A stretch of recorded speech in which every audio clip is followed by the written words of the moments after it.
6 paramitas. It's okay if not everything is perfect, because what is the third of the 6 paramitas? Alon told me that I should ask a question. You don't have to hold up your hand. We are not in school. You can just kind of shout it out. As I'm getting older, I hear less and less and less. So if you want to say something, you have to speak loud. In order, so somebody said patience. Who said patience? Very good. Okay. So then, in order to practice patience, what do we need? Patience? No. In order to practice it, what do we need? Difficult situations. Obstacles. Obstacles, difficult situations, hindrances, things that we don't like, and so on. So anyway, but we'll go through these 6 paramitas one by one. But since this is also, Dharma always has also to do with calming the mind a bit, so how about we sit for maybe 10 minutes? Is that okay? I mean, it's funny. I can see that you're really Dharma people because, I say, if you would have been really sharp now, and I say, we sit for 10 minutes, what should you have told me? Excuse me, we're already sitting, okay?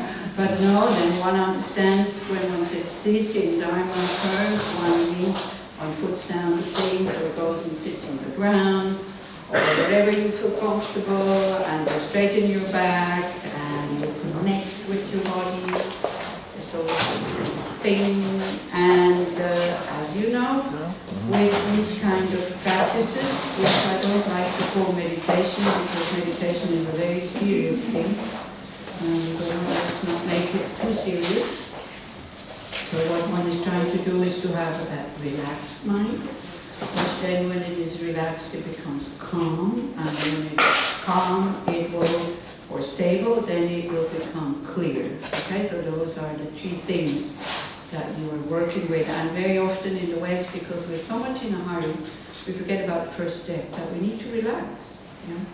So this one is from Alan Wallace, which I think is really great, and it's close your eyes, connect with the body, and then think that you're breathing with your whole body.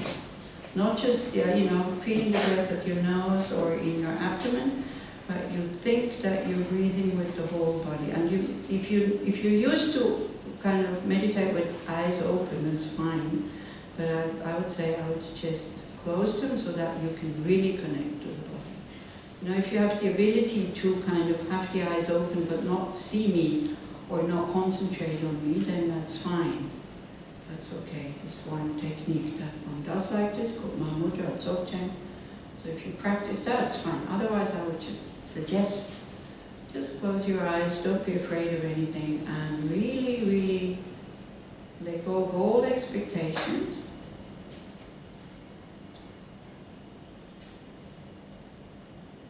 And then you think, as I said, you become quite wide, because being not relaxed means we're kind of tense, and the tension is usually sometimes somewhere either on the face or in the upper body. Or in the legs sometimes, depends a bit. So by having your awareness kind of encompassing the whole body, then very often quite, you feel that your muscles let go. It's important to put some awareness on your face also, because there we hold so many things, little tensions, the jaws, the cheeks, the eyes especially. Don't hold anything. Become very soft, very open. You can also use your out breath, that when you breathe in, you become aware of somebody, experiences, sensations, and when you breathe out, then you think you get open, wide, spacious. Because we're not limited. The mind has no limits. It's very, very spacious. But it's true. Identifying with our negative emotions, then we can become very small and tense and narrow. Don't force anything. Just imagine you breathing with your whole body. Same as for any other type of this kind of calming the mind meditation.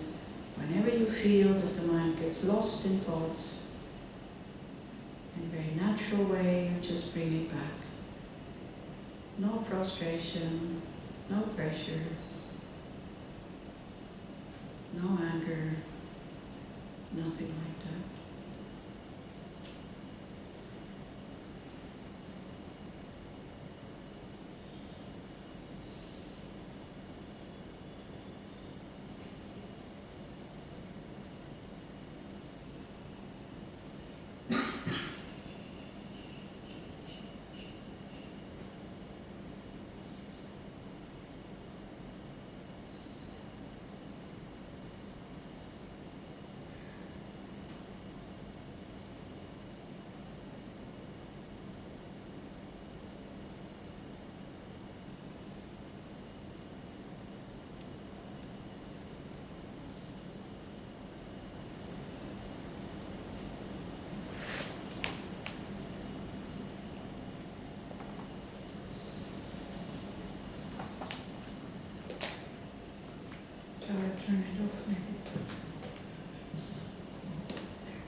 so while we are still sitting quietly, then you check your motivation. Is always very important, like our attitude.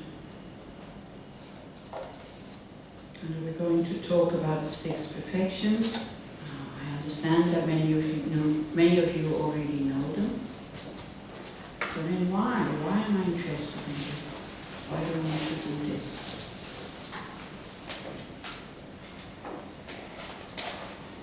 Is it because I want to impress others?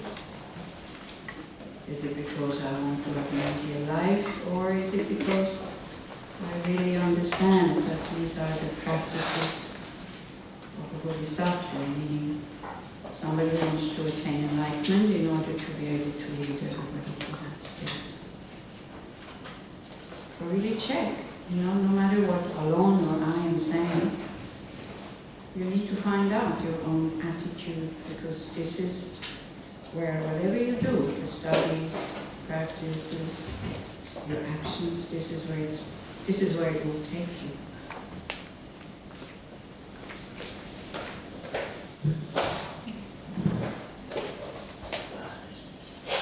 It's okay, my ears are buzzing anyway, so then I never know this. Okay, yeah? Okay, maybe you want to stay over there? Whatever.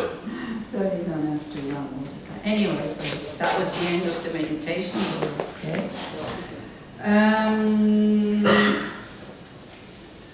Okay, so the 6 parameters, as I said, is for, actually what it is for somebody who has decided that the kind of existence that we have with being led or being controlled by our negative emotions is not satisfactory.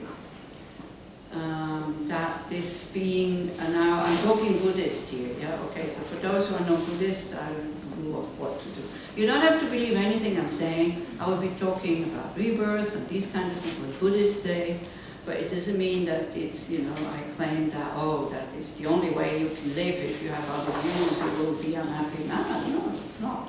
It's just a Buddhist view. For me, it fits. And it's just a view, like every other view, they're not absolutely true, they're just views. So if you see the benefit of kind of assuming that something could continue at the time of death, then you adopt that view. If you don't see the benefit, then why? Why should I live with that? So for some people then it becomes very narrow. I remember at one point in Tushita, somebody came and said, oh my gosh, my life is so difficult, so now you're telling me it continues at the time of death? Thank you very much. I thought at least when I'm dead it's finished. So, so a bit like that. But Buddhism says yes, it continues. I cannot prove it to you, so please don't come and say, I believe it if you prove it to me. How can I prove it to you? I mean, there's lots of things that could support that view, with like little kids who can play the piano at 3 years old, or to play the drums. There's this video on YouTube. I think his name is Howard. I can't remember. He's a Vietnamese or a Taiwanese boy. He's maybe 2.5 years old, and he plays the drums. I mean, like Keith Moon or somebody. I mean, it's incredible, and he really has a lot of pleasure doing it. It's not that he has studied it. He does it totally kind of free. So whenever you're in a bad mood, just watch it. Because it's so sweet the way he does it, and he's really great. So how can you explain that? Anyway, so there is quite a few things that support that view, but there's also other things that you can say, no, whatever. But what one is actually doing as a Buddhist is that you see that living or being under the control of these negative emotions, then again, what is a negative emotion? It's a big question. That one gets reborn again and again and again and again and again into situations that are sometimes really, really good. Like mine, I'm born in Switzerland. How many of you would want to be in Switzerland with a lot of money, with a big bank account? Yeah, looks like a great thing, but I can bring you many Swiss people who have big bank accounts and they're still not happy. So the mind has this ability to create problems, even though, for other people this is not a problem. You know, like in Switzerland, like small things, you know, like neighbors that maybe burn something on an afternoon, they burn their leaves from the garden, then the police is being called and things like that. If I tell you these things, they go like, what? But yeah, and they can create wars between neighbors like this, you know, these very little things. For you it seems trivial, but if you live there, it becomes very important. So that's what I'm saying. So it's all relative, this whole thing. What is a problem? What is a difficulty? So being reborn under the control of negative emotions, and the more negative the emotion is at the time of death, the less happier state you will be reborn. And we don't have control. I mean, this is it. Yeah, you know, like this thing about thinking about our own dying and about our own death, it really gets your practice going. And this is what we forget very often. We love to talk about compassion and open heart, and then of course emptiness and wisdom and all this. But the base is kind of very often missing. Why am I doing this? Because I'm doing this because I want to train my mind. Because at the time of death, my mind will be like in a dream. How is your mind when you're dreaming? How much control do you have over your mind when you're dreaming? Zero, right? Because you don't feel your body. There's nothing that you can grasp onto. And this will be at the time of death because the body kind of goes. So when we are awake, we can, you know, at least tell ourselves when we are totally out of it, say, oh, come on, calm down. Maybe go back to your breath and then breathe in, breathe out, or whatever. And we do calm down in the dream, no. So it's quite dangerous. I mean, it's like this uncontrolled mind at the time of death will be our biggest hindrance actually to continue with the path. So it's very good to think about this, that I'm sick and tired to be under the control of this uncontrolled mind kind of thing. So that is an essential Buddhist practice. Not what many people think. I mean, it's part of it. Compassion, you know, loving kindness and all this. It's part of it. But this is also part of Christianity. This is also part, I'm sure, of Judaism. This is also part of Islam. I know Muslim people who are friends of mine are wonderful people, and they really live it. They really live this kind of, this duty of being kind to the other and all this. It sounds almost like the Bodhisattva way, actually. And they do it, so like this. So that's not exclusive to Buddhism. But what is Buddhism is like you want to understand that your mind is not really understanding that what it sees does not exist the way that it appears. That, and when we talk about emptiness, that it is empty, or it lacks, maybe it's a better word, it lacks what our creative mind is adding. So our creative mind is adding real existence, independent existence. Very often when it's unpleasant, permanence. Oh, this will never change, you know. I mean, here we know that it will change, but here, it's like, oh gosh, poor me, this and that. What else is it adding? When it's attachment, it is adding pleasant things, taking away the unpleasant things. When it is anger, aversion, then it is adding and exaggerating the unpleasant things, not seeing the benefit of it and all that. So this is what we're trying to see, how our mind is actually, you know, sometimes they say in Buddhism there is no creator. There's no creator God, but there is a great creator, and this is your own mind. Yeah. It's the mind that creates reality, and to see that, because the habit of seeing everything as being dualistic, separate from the mind, is so strong. Yeah. When we are in a dream, while we are dreaming, we don't understand that it's the mind who is creating the story. That's why we go along with it. And we also make the split. We make the split of me and the one who is running after me, or the one who is kind to me, or whatever happens in your dream. Yeah, we make a split. It's not that, hey, this snake that is now coming after me is created by my mind. It's like there's no understanding. The moment we wake up, we let go. Because why? Why? We understand it's not the reality. Because we understand that it has been created by the mind. But you shouldn't go too far and, oh, nothing exists. But to really, really understand the power of the mind who has the ability to create a reality that we totally fall into and believe in it. And this is why the word Buddha means, question to you, huh? Awake, not just waking up, but awake. Very good. And we are thinking that we are awake, but we are dreaming. And so the task is to wake up from this dream of dualistic inherent existence. Yeah. Then of course, you know, the first question that comes, oh, okay, then what is left? What does the Buddha see? I have no clue. You know, will everything disappear? I don't know. What do you think? Like when we wake up, the dream disappears. Like everybody that was in the dream disappears. So what do you think will happen when you wake up, when you attain full enlightenment, awakening? We'll see both sides. Everything disappears, you think? No. We'll see both sides. The one that is yeah, give her the microphone, maybe I can hear better. We'll see both sides of realities. Wow, yes, we'll see ultimate truths and conventional truths. We will see both sides. And we will still see, that's the Buddha, an awakened being is the only one who can see both of them. So we will see the dreams of all beings. We will see what everybody dreams, because there's no conventional reality that exists from its own side. So there's many, many, many conventional realities, not one.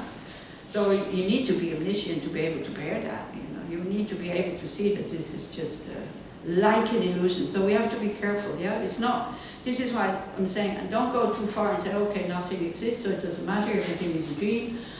You know, I don't exist. The others don't exist. Yes, we do exist. We do exist as a dependent arising, so be careful not throwing everything out and say, oh, nothing matters. Yeah. Okay. But exactly what we will see, I have no clue, nobody knows. So it's okay.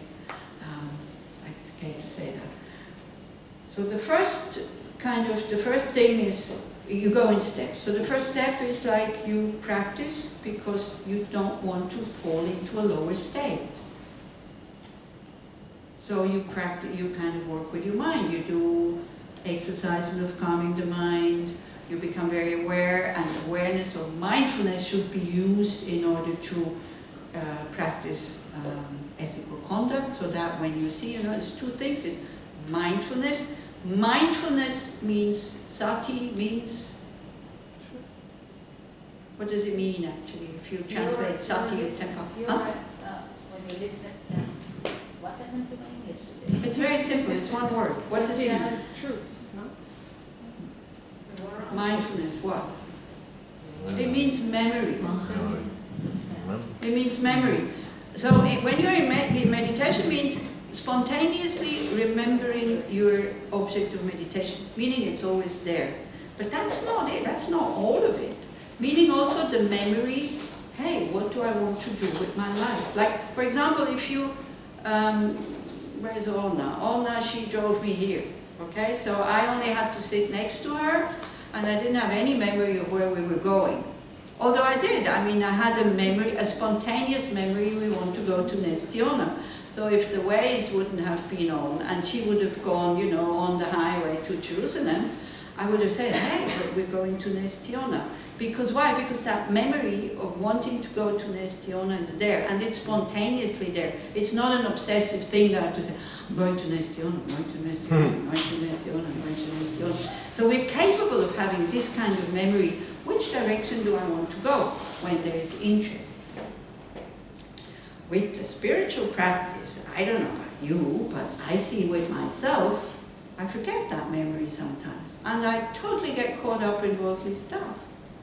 You know, I get angry at somebody who upsets me, or, you know, do things that are absolutely not helpful for the time of death, or whatever. And then slowly, slowly, maybe it's the same as when in the meditation you see that it goes off into thoughts, and all of a sudden you remember and it's back. Or not just, you don't actually need to remember, you just need to see that you're not there.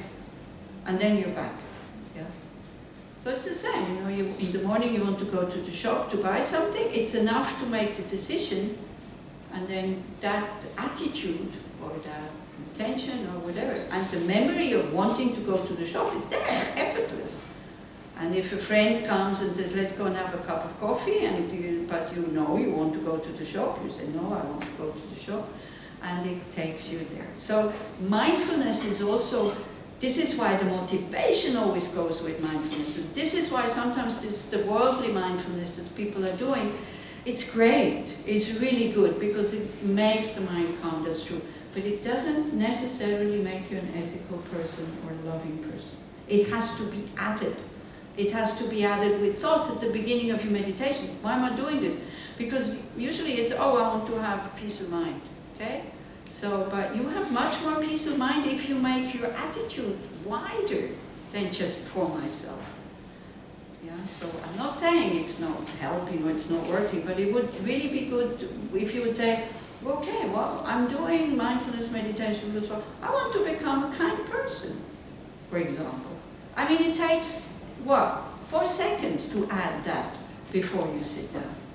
This is why we ended actually the mindfulness meditation, or just the sitting, we ended it by me asking you, hey, just look, just check your attitude. Because unfortunately this mindfulness, this sati, this memory, wanting to be free from samsara is not very strong, at least not mine. How is yours? Huh? How's yours? You see, if we would be locked in a toilet, the memory of here, there's this big nice world outside here, would be always there, and you would not spend a second making this toilet nicer.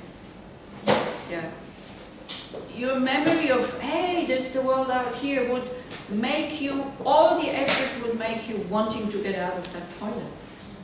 So samsara is being locked in the toilet, and what we're doing, sometimes, you know, the toilet smells nice, and we have what we need, there's water, and we have a bowl where we can make caca, and pee, and so that's good, so we're not making a mess, and so we think, no, it's okay, and then sometimes we change the cover of the, you know, where we're sitting, and sometimes we paint a little bit, or we put nice pictures. We kind of beautify our samsaric existence so it's more bearable, and we have more pleasures.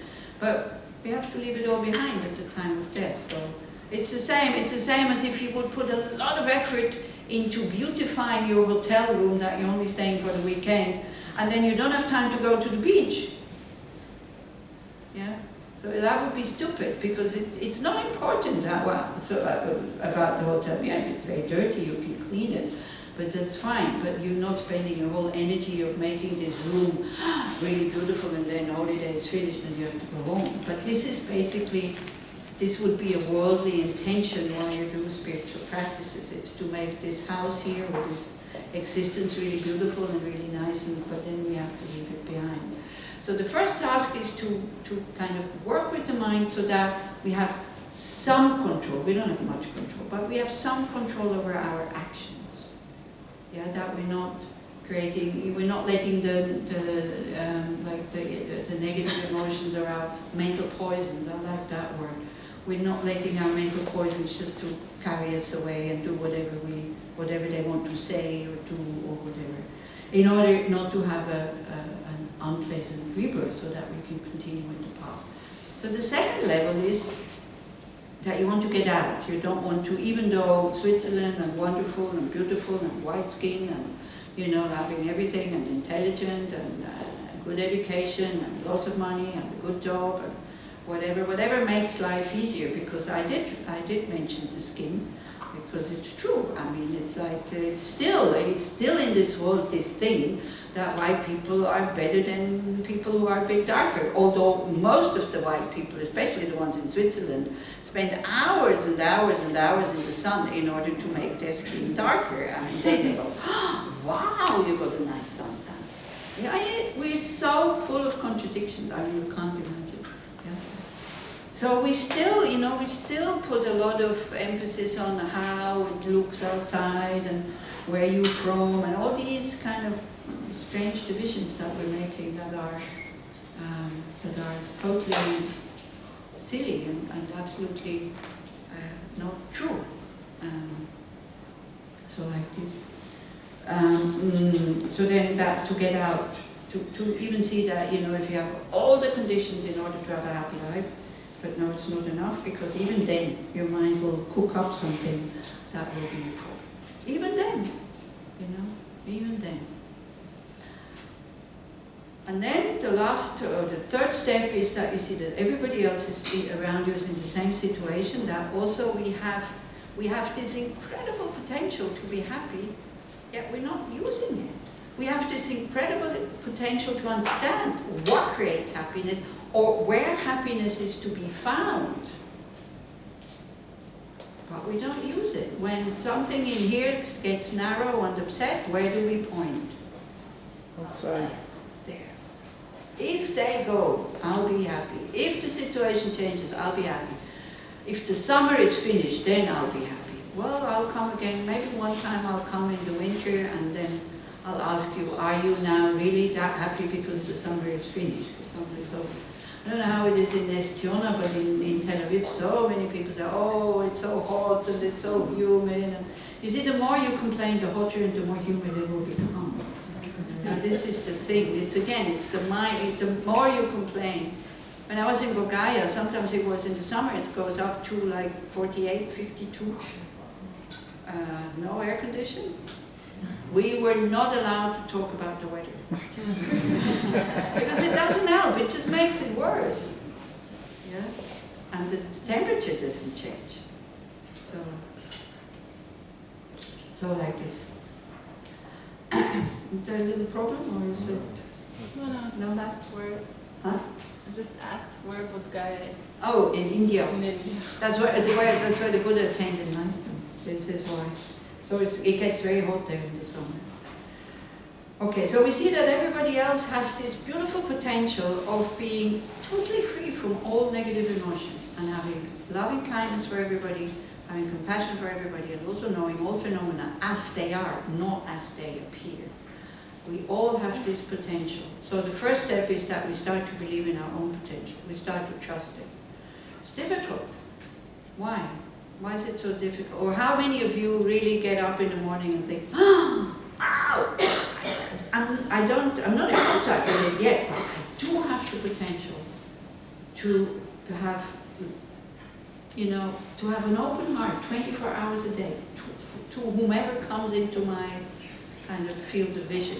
Not only that, even the people that I think about, only loving thoughts will arise. I mean, how many of you kind of get up in the morning with this thought and think, I have the potential to do that? How many? Yeah? Sometimes. Huh? Sometimes. That's good. So please put it on your mirror. I have the potential to be happy.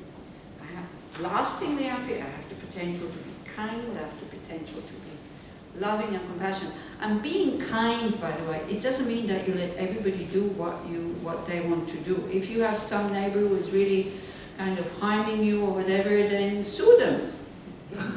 Yeah, I mean, but not with anger. But because in order for them to stop, because they're not doing themselves a favor. So, you know this whole thing about being a Buddhist and being a Bodhisattva and, oh, let everybody do what they want to do. That's not Buddhism. That is just kind of total misunderstanding of the whole thing. But whatever you do, don't do it out of self-interest and don't do it out of anger. And please do not hide between, oh, I'm doing it for the benefit of others. Yeah? Because if you say that, and you know, but it's inside is not like this, the karma that you're creating is quite heavy. If you use these beautiful teachings and then you use it in such a kind of contradicting way that you say, oh, I'm doing it for the benefit of others, but you do it for your own benefit, then unfortunately there's no Buddha that you can cheat, you know. Your own consciousness, your own mind will know that it wasn't genuine, it wasn't true. Yeah? I hope not. You're not going home now. Tomorrow morning the first phone calls that you're making is to the police and saying, oh, Nirita said, or Losang said, I can sue everybody that is getting on. Okay, not like that, but just in case. So in order to attain awakening, attain enlightenment, there is certain, same as, you know, there's certain steps to be, certain practices to be done in order to attain a good rebirth, in order to kind of not to be reborn uncontrollably, and then also in order to attain enlightenment, there's certain practices to do. And practices, it means training. It doesn't mean you have to do these things. It means you train in them if you have this motivation to attain full awakening. Full awakening meaning what? Well, let's say, okay, if you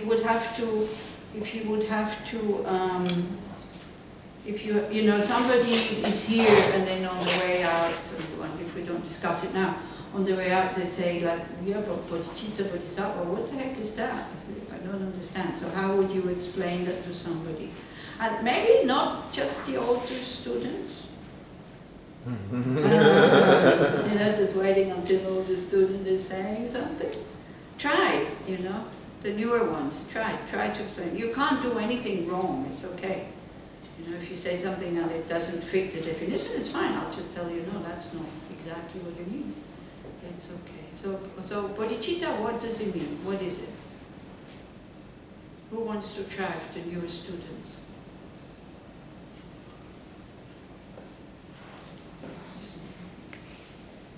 If you say something wrong, this is the best way to learn, because then, especially if everybody laughs at you, then you will remember for the rest of your life what bodhicitta. So have the courage to give me a wrong answer. Or a right one, I don't know. Who wants to try? Okay, it's this lady with the glasses, so we need the microphone maybe? Or?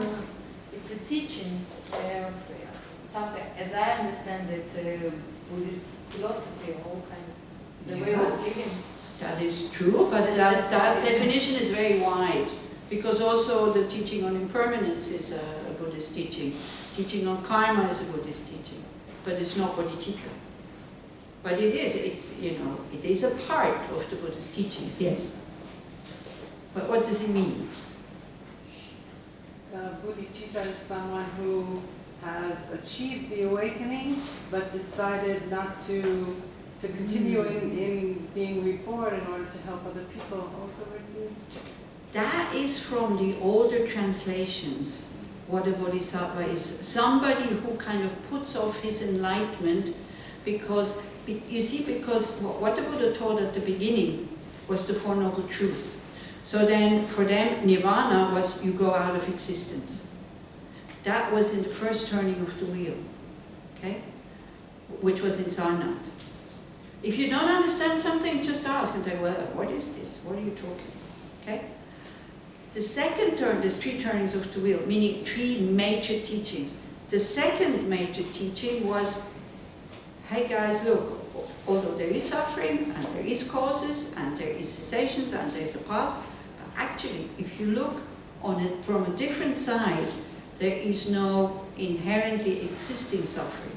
There is no inherently existing causes. There is no inherently existing cessations, and there is no inherently existing path. So this is why, you know the Heart Sutra? It's very good to recite it, even if you don't understand what it says. You know, it says, there's no eye, no ear, no tongue, no body, no mind. And then it says there's no suffering, there's no causes, there is no cessation, there's no path, there's no birth, there's no death, there's no attainment, there's no non-attainment. Then you go, come on, what is this Buddha? Because he was in Sarnath, which is not so terribly far. Well, walking distance is far away, but anyway. So, but it's also in India, and now he is in Rajgir, and in Sarnath he said there is true suffering, there is true origin or true causes, there is true cessation, there is true cause. Now he says there is no suffering, there's no this, no that, and that. So, because he had to give some people something quite solid, because if he would have said from the beginning there's no suffering, there's no this, there's no that, then people say, okay, then what can we do? Then we don't do anything. So only when they were ready to hear these teachings about emptiness, then he was coming with, yes, there is suffering, but it's a dependent arising, it's conventional, it's created by the mind. Actually, it doesn't exist from its own side, it's lacking true, real, independent existence. That was the second turning of the wheel. Then, of course, people go confused. They say, that's a what? And then there was the third turning of the wheel, where then he was teaching about Buddha nature. And there's this very beautiful text, which came from it, it's called Uttara Tantra, which is like a kind of an explanation why enlightenment is possible and what enlightenment is. So there's these beautiful kind of, these beautiful examples, you know, like enlightenment is like the ocean that can cover everything, or the sun that shines on everybody, and these kind of things, and it talks about the potential that we have. So only then people who kind of, who go with that kind of teaching, they then this view that a bodhisattva would postpone his enlightenment disappeared, because you have to be a fully awakened being, because a bodhisattva is not awakened. A bodhisattva is somebody on the path to awakening. A bodhisattva is somebody who trains in these 6 perfections. Somebody who can really do them is a Buddha. Somebody who does them spontaneously. So Buddhahood, full awakening, is spontaneously, effortlessly, and continuously practicing these things. It's not just only 6, it's also, for others it's 10, and having the powers and the skills to do that. And if that doesn't feel appealing to you, you know, effortlessly, continuously, spontaneously, where having to think about it, I thought, wow, this is what I want. Yeah? I want to have a good heart. I want to be a good person. I mean, that has to be at the basis. You have to make